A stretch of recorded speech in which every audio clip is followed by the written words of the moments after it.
He was reading the contract wrong. Not because he couldn't read. Yoo Sang-ho could read 4 languages and silence a room with nothing but the way he exhaled.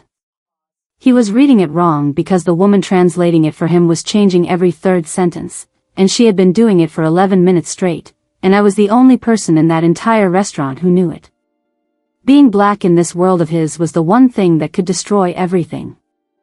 Not just because I stood out in these private Korean business meetings, but because my skin carried another secret. I wasn't just Vanessa the waitress. I was Agent Vanessa Cole, and tonight I was betraying everything I stood for. My fingers trembled against the water pitcher as I moved closer to his table. 7 months of undercover work. 7 months of building a case against the most dangerous man in the city. And here I was, about to throw it all away with a whisper. His eyes found mine across the room, dark, calculating, seeing everything and nothing at once. The weight of his attention was like gravity, pulling me toward him despite every rational thought screaming to maintain distance. I was already trapped in his orbit, circling closer with each passing day. If they discovered who I really was, if either side learned the truth, it wouldn't just end whatever this dangerous attraction was becoming. It would end me. My body would disappear without a trace, my name just another statistic in a classified file. And the worst part? Part of me was ready to risk it all anyway. Before we continue, ask yourself, would you betray your oath for someone who terrifies and fascinates you in equal measure?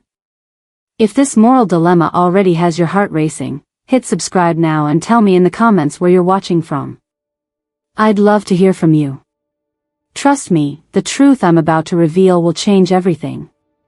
The private dining floor at Chongwon was unusually quiet that Thursday.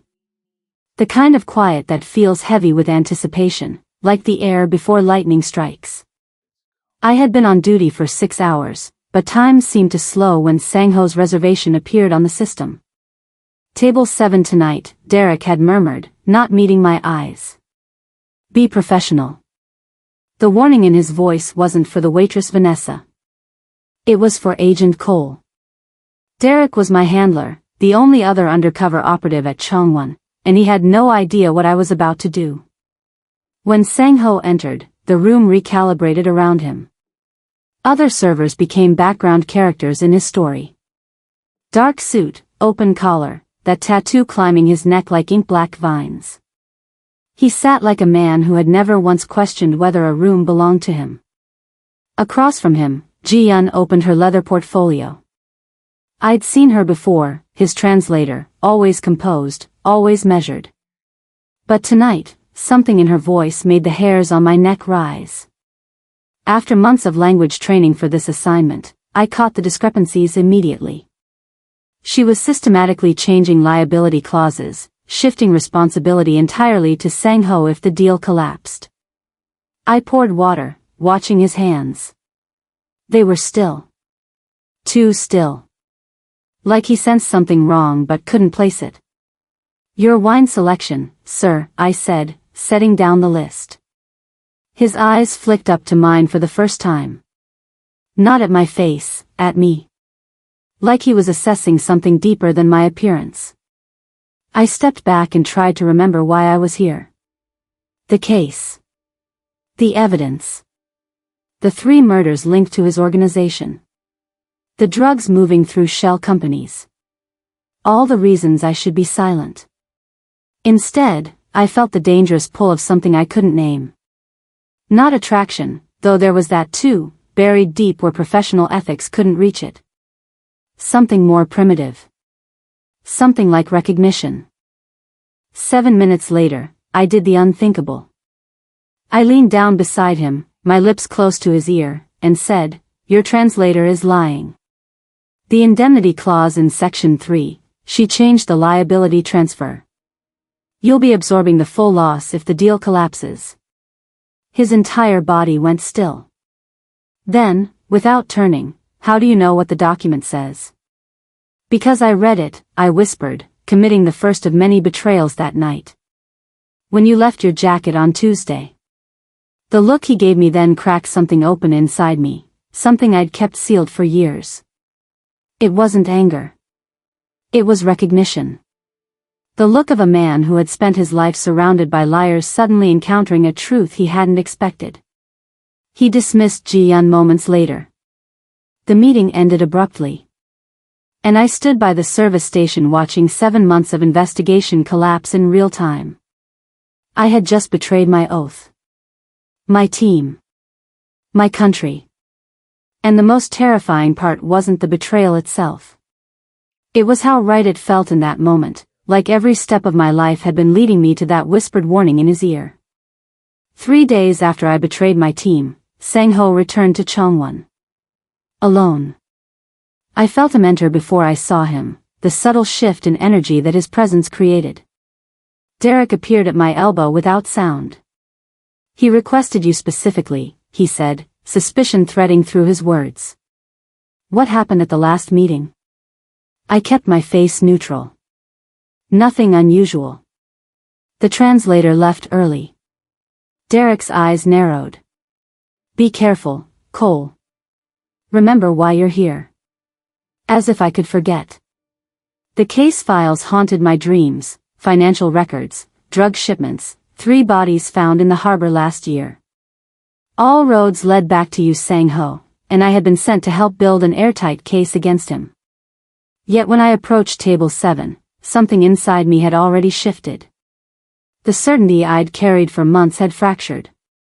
He was drinking Bordeaux, the glass untouched, documents spread before him. Korean text I shouldn't have been able to read but could. When I arrived at his table, he didn't look up. Sit down, he said. Not a request. I can't, sir. I'm working. I wasn't asking. His voice was quiet, controlled. I sat, feeling the weight of surveillance cameras and Derek's eyes from across the room. My heart hammered against my ribs, though my face remained calm, a skill honed through years of undercover work. Why did you warn me? He asked, finally looking at me. She was lying to you. Many people lie to me. Most know better than to get caught. He studied me with unsettling intensity. Yet you, a waitress, knew what she was doing. I offered him the story I'd rehearsed. I studied Korean literature in college. I picked up enough to recognize when someone's changing things. You're lying, he said simply, without heat. Though not about everything. My mouth went dry. What do you want? Right now? Just conversation. He poured a second glass of wine and pushed it toward me. Tell me why you left nursing. The shock must have shown on my face because something like satisfaction flickered in his eyes. How did you? Your hands, he said. The way you cleaned up the broken glass last week. Efficient. Clinical. And the way you watch for symptoms when people drink too much. You were medical. I took a sip of wine to hide my unease. My cover story was that I'd been a nurse for 4 years before burning out. But how had he noticed those details? I left because I was tired, I said, offering him the official version. Trauma care takes its toll. And that's why you photograph contracts when men leave their jackets unattended? His voice remained conversational, but his eyes had gone cold. Ice slid down my spine. I was curious. Curiosity is dangerous in my world, Vanessa. The way he said my name made it sound like he knew it wasn't really mine. For 40 minutes, we talked. Or rather, I performed the version of myself I'd carefully constructed while he dissected each word. He asked about my family, fabricated, my education, partially true, my ambitions, entirely false. And all the while, I felt the noose of my dual life tightening. Every moment with him pulled me further from the agent I was supposed to be and closer to something I couldn't define. When I returned to the service station, Destiny eyed me suspiciously. Whatever you're thinking about doing, she whispered, don't. I'm not thinking about doing anything, I lied. That night, I sat in my apartment staring at the encrypted laptop connecting me to the task force. 3 new messages from the team leader. Updates on the case. Requests for new intelligence. I should have reported the interaction. Should have mentioned Sang-ho's suspicions. Should have requested extraction before I compromised the entire operation. Instead, I closed the laptop without responding and stood by the window, looking out at the city lights. Somewhere out there, Sang-ho was moving through his world of shadows and power. And despite everything I knew about him, everything in those case files, I couldn't stop the treacherous thought that had taken root in my mind. What if we were wrong about him? What if there was more to the story than what was in those files? Or was I simply falling victim to the oldest trap in undercover work, believing your own lies until the line between duty and betrayal blurs beyond recognition? I had no answers. Only the memory of his eyes when I'd whispered that warning in his ear, not the eyes of a monster, but of a man who recognized something in me that I'd spent years trying to hide. Something dangerous. Something true. Over the next 6 weeks, Yoo Sang-ho became a regular fixture in my life. 3 times a week, always table 7. Sometimes with associates, sometimes alone.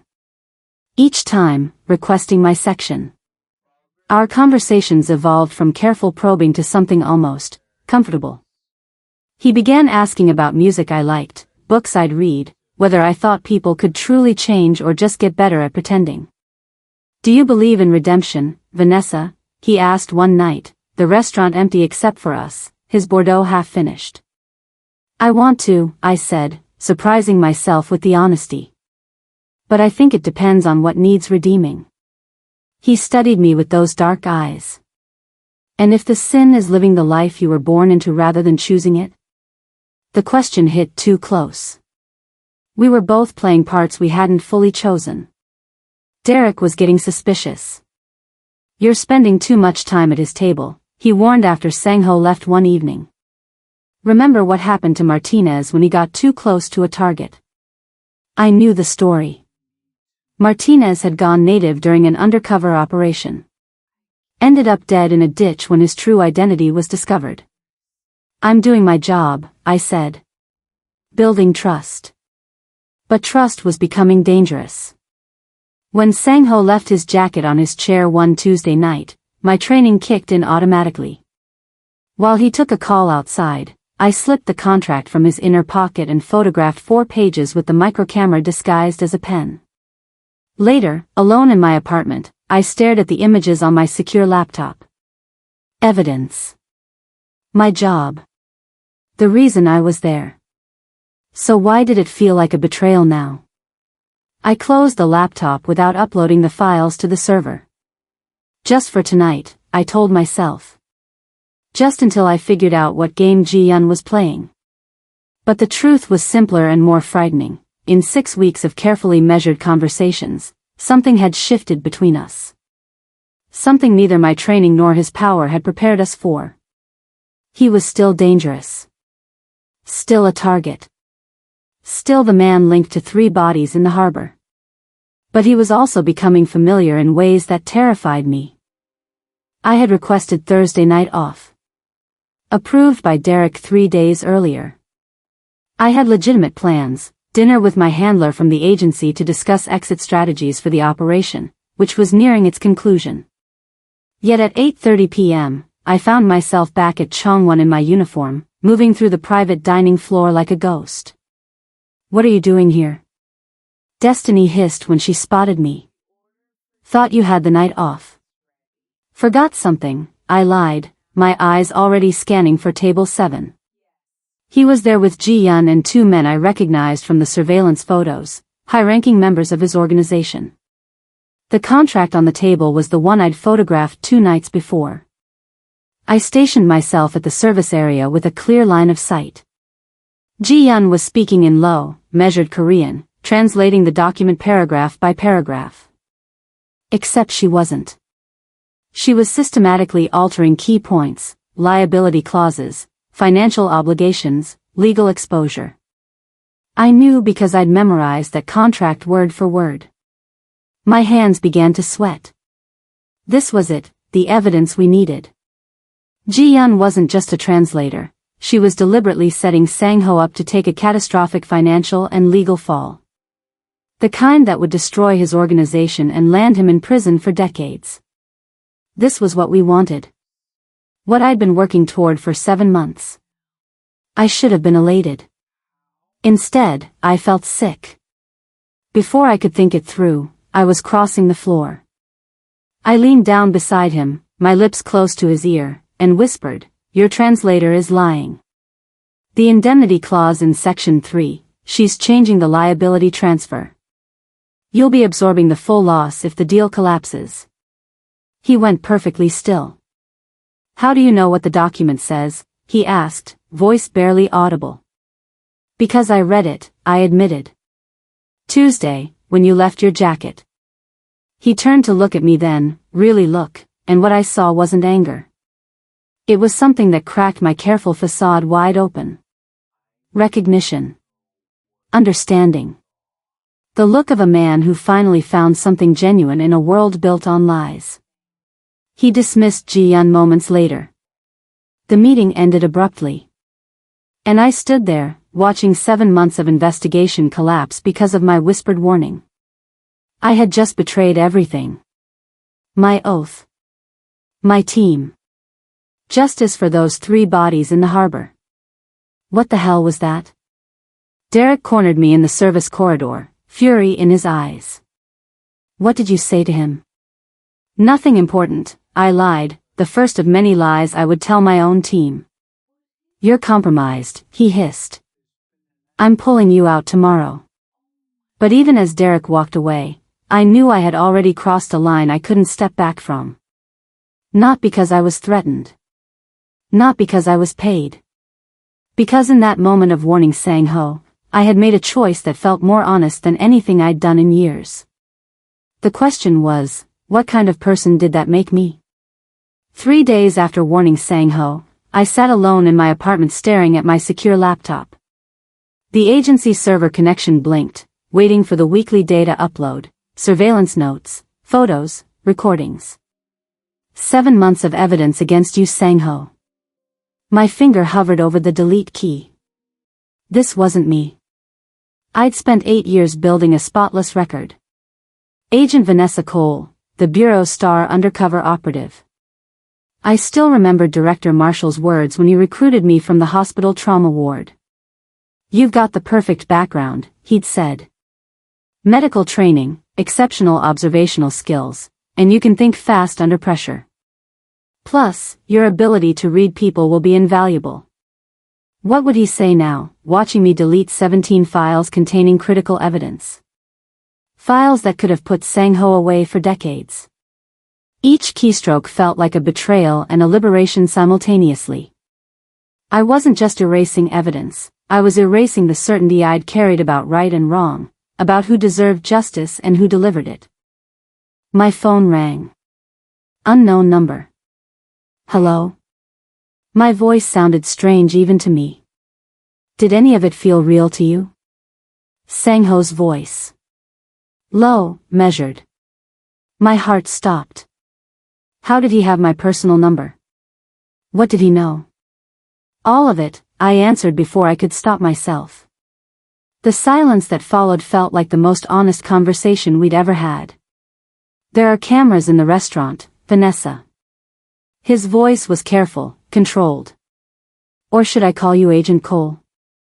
The floor seemed to tilt beneath me. "How long have you known?" "Long enough." Another pause. "Yet you warned me anyway." "Why?" I had no answer that made sense, not to him, not to myself. "We should talk," he said finally. "Not on the phone." After he hung up, I stared at the now empty server folder. There was no going back. Whatever happened next, I'd chosen my path the moment I whispered in his ear. We met at an empty jazz club he owned downtown. No cameras. No witnesses. Just the 2 of us sitting at a corner table with the ghost of a saxophone solo still lingering in the air. "Your task force has been compromised for months," Sang-ho said without preamble. "Ji-yeon isn't working for me." "She never was." "Then who?" I asked, though I was beginning to see the larger picture. Park Hee-jun. My father's old partner. He's been trying to take over my operation for years.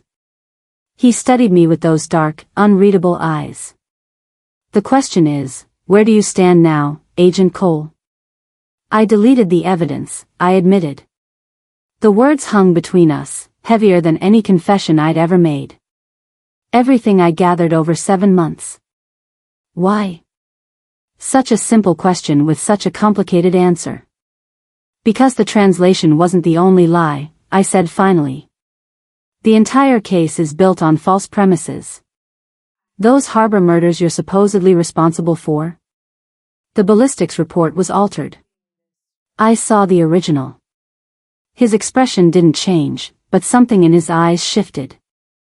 How long have you known? 3 weeks.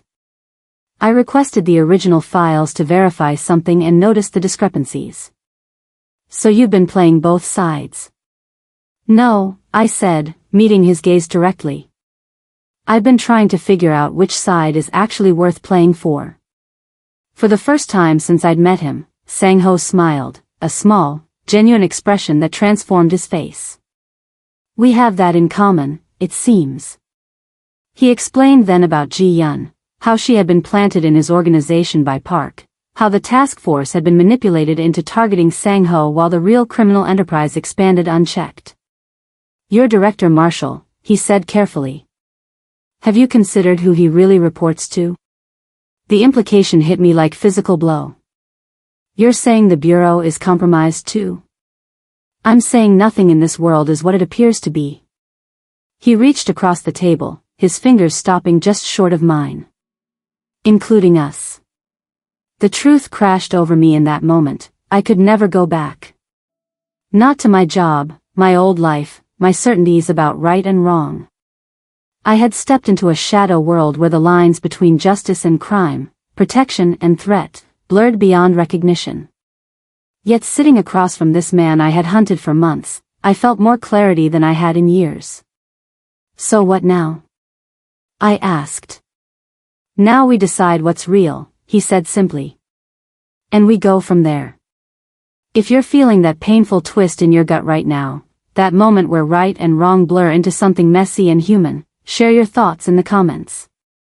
Would you have crossed that line for someone who sees the real you? Subscribe now and hit that like button, because the next chapter reveals exactly why Ji-yun was willing to risk everything to bring them both down, and trust me, it's not what you think. We need to move you now, Sang-ho said, hanging up his phone. Your handler reported you missing this morning. 3 days after our meeting at the jazz club, I was officially a fugitive. No badge, no backup, no identity I could safely claim. We were in a high-rise apartment overlooking the city, one of Sang-ho's safe houses. Floor-to-ceiling windows, minimalist furniture, nothing personal. Like the man himself, revealing nothing while seeing everything. The Bureau has your photo at every airport, train station, and bus terminal, he continued. And Park's people are searching too.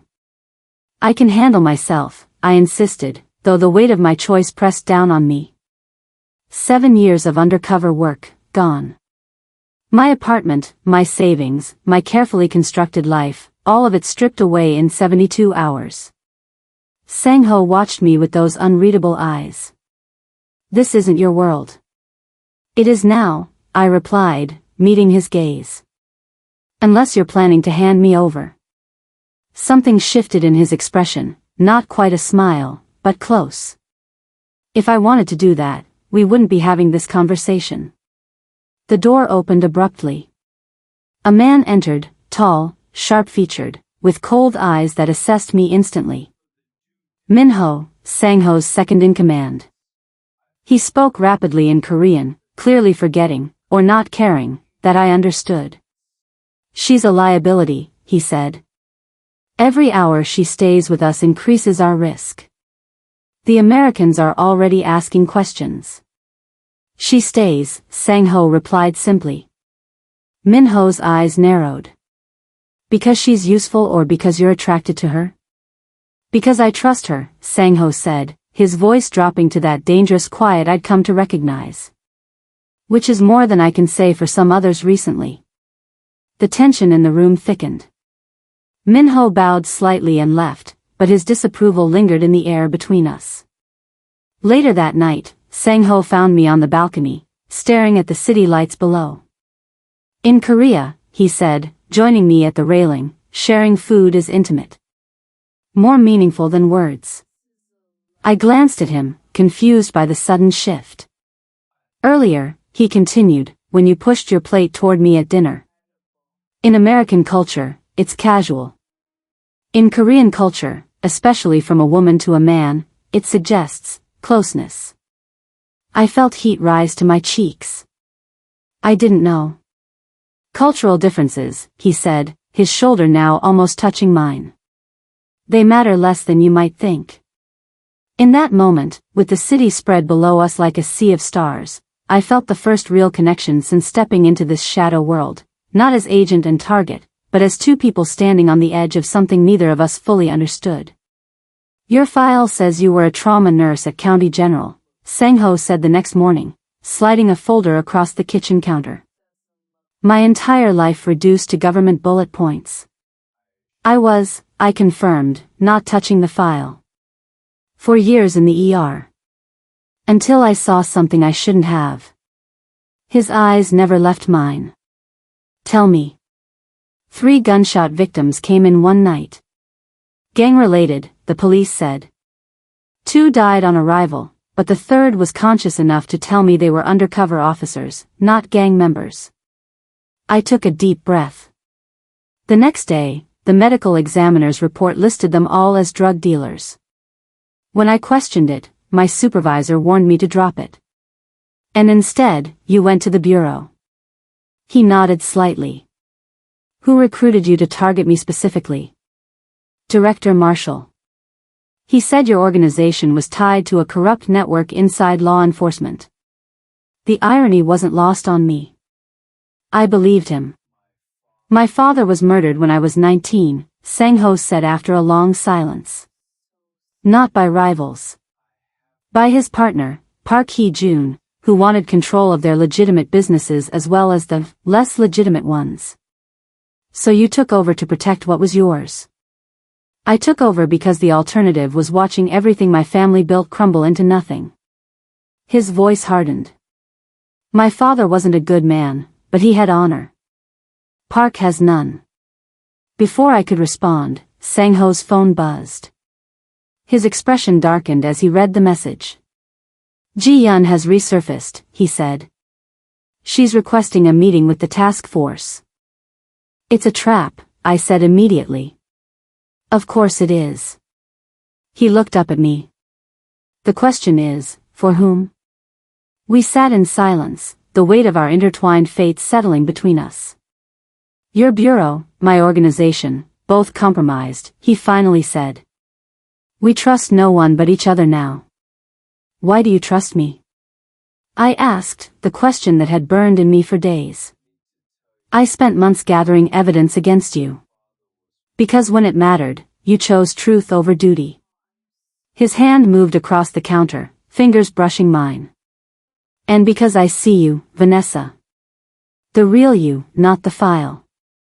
The simple touch sent electricity through me that had nothing to do with fear and everything to do with recognition. 2 people from different worlds, seeing each other clearly for the first time. So we take down Park and expose the corruption in the bureau, I said, turning my hand to fully grasp his. Together. His fingers tightened around mine.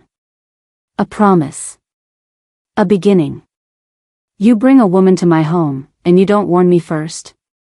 The elderly woman sitting across from us had steel in her voice and fire in her eyes. Sang-ho's grandmother, Halmoni, as he called her, studied me with undisguised curiosity. We were in a traditional Hanok house on the outskirts of the city. Paper doors, wooden beams, and a garden so peaceful it seemed impossible that danger lurked just beyond its walls. I apologize for the intrusion, Halmoni, I said in careful Korean, bowing my head respectfully. Her eyebrows shot up. She looked at Sang-ho with fresh interest. She speaks our language. And with proper respect. She switched to English. Unlike my grandson, who thinks tradition is something only for old people. Sang-ho's lips twitched. Halmoni. Quiet, she commanded. I'm talking to her now. What followed was the most thorough interrogation I'd ever experienced: my family history, education, favorite foods, life philosophy.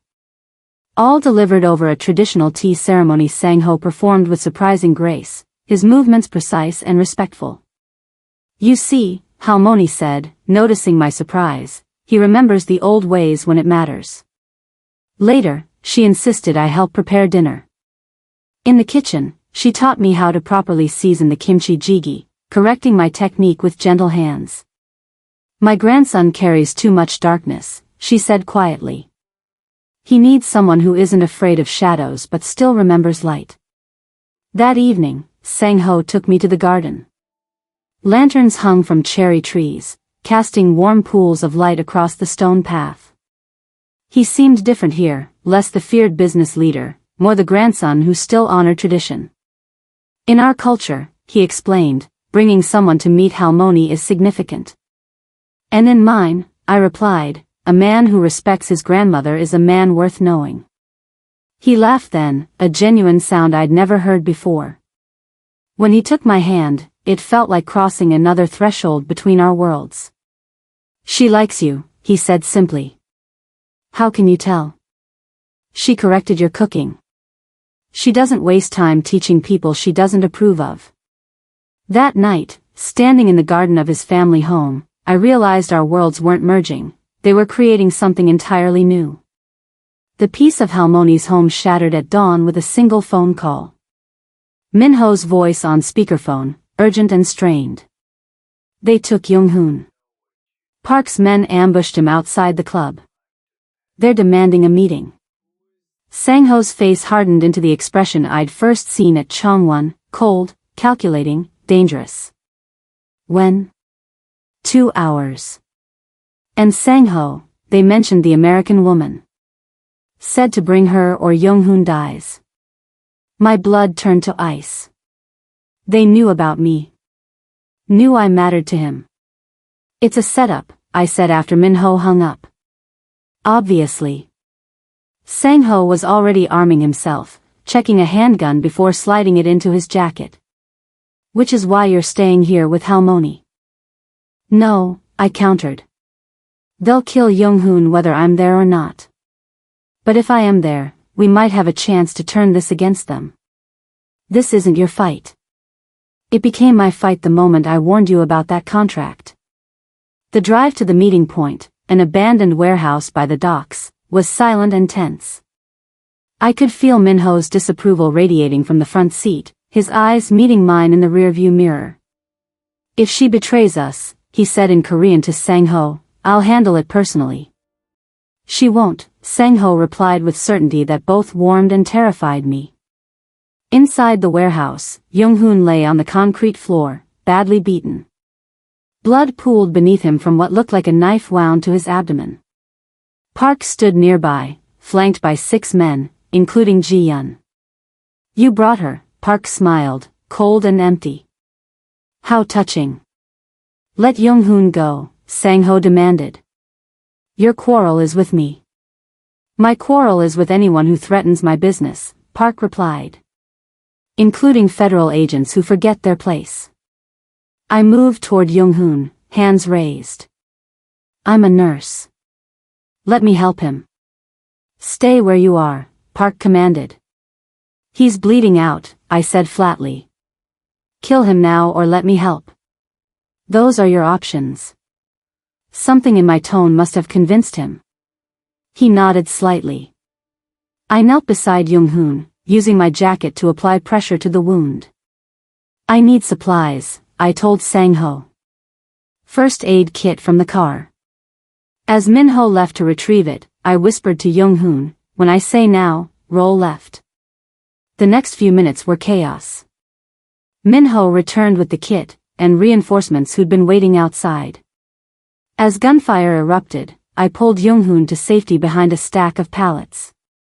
What I didn't anticipate was Min-ho turning his gun on Sang-ho in the midst of the firefight. "Park pays better," he snarled. I reacted without thinking, grabbing a discarded metal pipe and swinging it at Min-ho's knees. He crumpled, his shot going wide. Sang-ho disarmed him with brutal efficiency. When the dust settled, Park had escaped. Ji-yun and 3 others were dead. Min-ho was zip-tied in our trunk. "You saved my life," Sang-ho said later, as we waited for his doctor to finish with Young-hoon. "You sound surprised." "Not surprised," he corrected. "Humbled." His hand found mine, fingers intertwining. For the first time, I saw vulnerability in his eyes, not weakness, but trust. The most dangerous thing either of us could offer. The weight of his trust felt heavier than any gun I'd ever carried. If you were standing where I was, caught between worlds with blood on your hands, would you keep fighting for a man who showed you his true self? Or would you run while you still could? Tell me in the comments, write courage if you'd stay and fight, or survival if you'd run. Hit subscribe now to see what choice I made when Min-ho revealed who else was working with Park, because the betrayal goes deeper than either of us imagined. Agent Cole. Director Marshall's voice filled the burner phone. 24 hours. Either you turn yourself in with everything you have on Yoo Sang-ho, or I'm charging you with obstruction, evidence tampering, and treason. 3 days after the warehouse showdown, both worlds were closing in. I stood on the balcony of yet another safe house, the city lights blurring through unshed tears. "He'll protect you," Marshall continued, his voice deceptively gentle. "Witness protection, clean slate. One condition, testify against Sang-ho. And if I refuse? Then you're as guilty as he is." After hanging up, I found Sang-ho in the living room, his own phone call just ending. The tension in his shoulders told me everything. "Your organization wants me gone," I guessed. "The remaining elders believe you're a liability," he confirmed. "They're demanding I choose, them or you." We stood there, caught between impossible choices, the weight of different loyalties pulling us apart. "We need time," I said finally. "Time is the one thing we don't have." His voice was tight with controlled emotion. "Park's people will be coming for both of us. And now your bureau too." That night, we made a decision that felt like tearing my heart in half. We would separate, temporarily. I would make contact with a former colleague I trusted at the bureau. Sang-ho would confront the elders directly. 3 days, he said, his fingers tracing my cheek like he was memorizing it. Meet at Halmoni's. If either of us doesn't show. He didn't finish. He didn't need to. Before dawn, I left with nothing but the clothes on my back and a burner phone. He watched from the doorway, his face a mask that couldn't quite hide what we both felt. "Be careful," I whispered. "You too." Then softer, in Korean, words I wasn't meant to hear but did, "Come back to me." I met my former partner, Rachel, at a diner outside the city. She looked both relieved and worried to see me. "Marshall is working with someone big," she confirmed, sliding a thumb drive across the table. "These are calls he doesn't want recorded." "And Cole?" Ji-yun wasn't just Park's plant, she was Marshall's too. Double-crossing everyone. "Why help me?" I asked. Her eyes softened. "Because the Vanessa Cole I know wouldn't throw everything away without a damn good reason." That night, in a cheap motel room, I reviewed the files. What I found changed everything: evidence of Marshall's direct communication with Park, coordinated takedowns of Sang-ho's legitimate businesses, and most damning, authorization for the murder of those 3 gang members that had led me to the bureau in the first place. The next morning, I made my choice. Not for love. Not even for justice. But for truth, whatever the cost. The flash drive Rachel gave me contained something else, Ji-yun's personnel file. Not the bureau version, but her real history. Her family had owned a shipping company 20 years ago. Legitimate, successful, until Sang-ho's father forced a partnership, then used their business to move illegal goods. When Ji-yun's parents threatened to go to the authorities, they disappeared. Official cause, boating accident. Ji-yun was 13 when it happened. Everything made painful sense now, her deception, her determination to bring down Sang-ho. She wasn't just a double agent. She was a daughter seeking justice for murdered parents. I couldn't hate her anymore. In another life, I might have become her. My burner phone rang at midnight. Sang-ho's voice was strained. The elders have made their decision. They're selling me out to Park to save themselves. Where are you? Somewhere I shouldn't be. The sound of papers shuffling. My father kept records. Insurance, he called it. I never wanted to use them, but... Do what you have to do, I said softly. I found something too. About Ji-yun. And Marshall. Tell me when we meet. If we meet. The uncertainty in his voice broke something inside me. We will, I promised. Tomorrow. Halmonies. That night, I used everything I'd learned as an agent to break into Marshall's office. The evidence was where Rachel said it would be, a safe behind his awards wall. Inside, financial records linking him directly to Park, and something unexpected, photos of Sang-ho's father with Marshall, decades younger but unmistakable. This conspiracy went back a generation.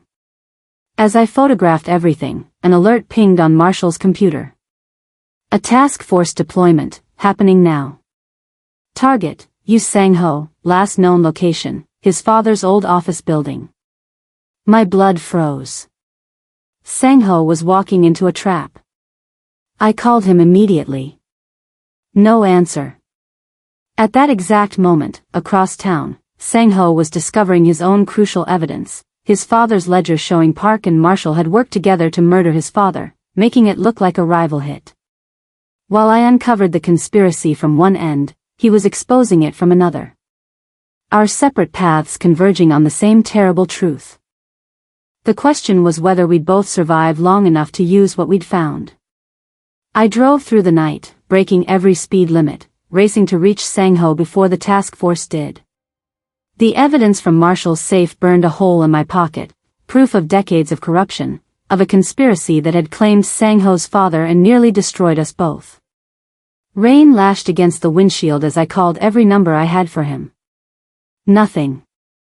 3 blocks from his father's building, I spotted the tactical teams, dark vehicles, agents in position. Too late for a direct approach. There's a saying in Korean, Halmoni had told me days before. Iojui jigu no nuyui chingu. Yesterday's enemy is today's friend. I made a decision. I called Rachel. I need your help. Marshall is dirty. I have proof. 20 minutes later, Rachel created the distraction I needed, a false alarm about Park being spotted across town. As half the tactical team redirected, I slipped through their perimeter. Inside the old office building, I found signs of a struggle, overturned furniture, blood on the floor. My heart stopped until I heard voices from the upper floor. I moved silently up the service stairwell, gun drawn. Through a cracked door, I saw Park holding a gun on Sang-ho, who was bleeding from his shoulder but still defiant. Your father died begging, Park was saying. Will you? My father wasn't perfect, Sang-ho replied, his voice steady. But he never betrayed his own people. Unlike you. I needed a distraction. The fire alarm would bring the remaining agents running. Instead, I pulled out my phone and sent a text to Rachel with my evidence against Marshall, instructing her to forward it to the Bureau's Internal Affairs Division immediately. Then I made my move. Federal agent. I shouted, stepping into the doorway. Drop your weapon. Park's shock at seeing me gave Sang-ho the opening he needed. In one fluid motion, he knocked Park's gun aside. What happened next seemed to unfold in slow motion, Park reaching for a second weapon, me firing a warning shot, Sang-ho tackling him to the ground. And then the door behind me burst open as the tactical team arrived. Agent Cole, the team leader said, weapon trained on all of us. Stand down. I didn't lower my gun. Check your phones, I told them. Internal Affairs just received evidence that Director Marshall has been working with Park for years. He ordered the murder of 3 undercover officers. The standoff stretched into seconds that felt like hours. Sang-ho's eyes met mine across the room, a silent acknowledgement of what we both might lose. Then a voice behind the tactical team, she's telling the truth. Rachel pushed her way forward, phone in hand. The evidence is real. IA just ordered Marshall's arrest. The next 12 hours blurred together. Statements. Medical treatment for Sang-ho's wound.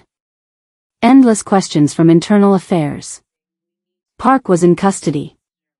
Marshall too. But the conspiracy had deep roots, and we knew the danger wasn't over. You should be in witness protection, Rachel told me at dawn, as we sat in an FBI safe house. Both of you. That's not an option, I replied, watching Sang-ho speak quietly with his lawyer across the room. He's still who he is, Vanessa, she said gently. The evidence cleared him of the Harbor murders, but his organization. I know exactly who he is, I interrupted. Better than anyone. The door opened. Young-hoon entered, arm in a sling but otherwise recovered. He bowed slightly to me, a sign of respect I hadn't expected. The remaining elders have called a meeting, he told Sang-ho. They're willing to listen now. And Ji-yeon?